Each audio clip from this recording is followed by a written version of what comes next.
Welcome back to The Lead. Continuing with our world lead, CNN has the resources like no one else to cover the Israel-Gaza conflict, and in our commitment to go there and bring you the story, our reporters, such as Carl Penhall, can find themselves in harm's way. Watch what happened when Carl was reporting from Gaza just a few hours ago.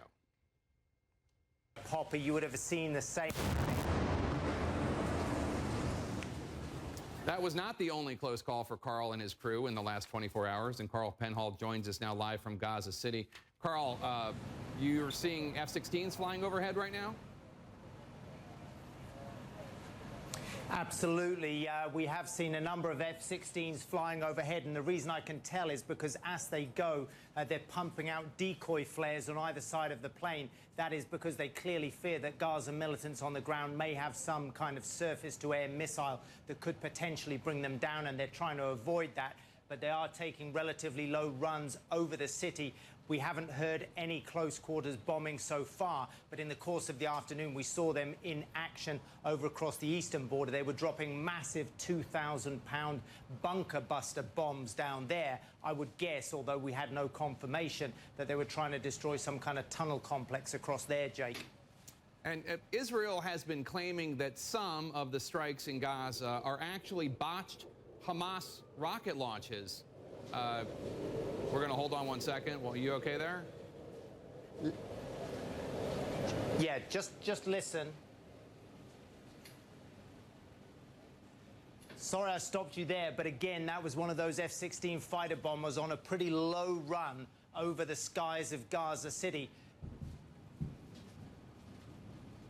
Across it, here they go again. Are they dropping ordnance, Carl? There were two strikes. I heard two strikes across there in the distance. It wasn't close enough to see the flare up, and possibly over our small necktie microphone, you couldn't have heard it. But yes, a couple of impacts there, an F-16 coming over pretty low. Sometimes they'll swoop over low as a show of force to frighten any militant fighters on the ground. But as I say, generally what they've been doing in the course of the evening is firing off those decoy flares as they go, because they clearly fear that militant factions may have these SAM surface-to-air missiles. And in fact, earlier in the evening, when one did fly over, we did see some kind of rocket fire going out. It didn't appear to be the long-range Hamas rockets. It could have been some fire from the ground to try and take those aircraft down. But of course, you'd need a lot of technology to bring one of those down. We're not sure that Hamas and the other factions have any of that, Jake. And Carl, I wanted to ask you, because the Israelis have been claiming that some of the killed and wounded in Gaza have been individuals killed by Hamas's own rockets, either misfiring or the launch was botched. Have you seen any evidence one way or another? In terms of them causing casualties by rocket misfires, no, we haven't seen that. Even in the cases where the Israeli military says this may have been a Hamas rocket fire, such as the school incident in northeastern Gaza the other day, we specifically went to the school to see if we could find any debris for any particular munitions. We didn't find any tail fins or any debris from rockets. That said, we have seen misfires from Hamas and other militant rockets. Remember that although the technology may have come from outside countries such as Iran, Syria, possibly even Russia, that a lot of these rockets are home-built, and so there is a failure factor there. We have seen some of these rockets kind of implode as they head into the air. We've seen some of the rockets just kind of fizzle out and break up on the ground.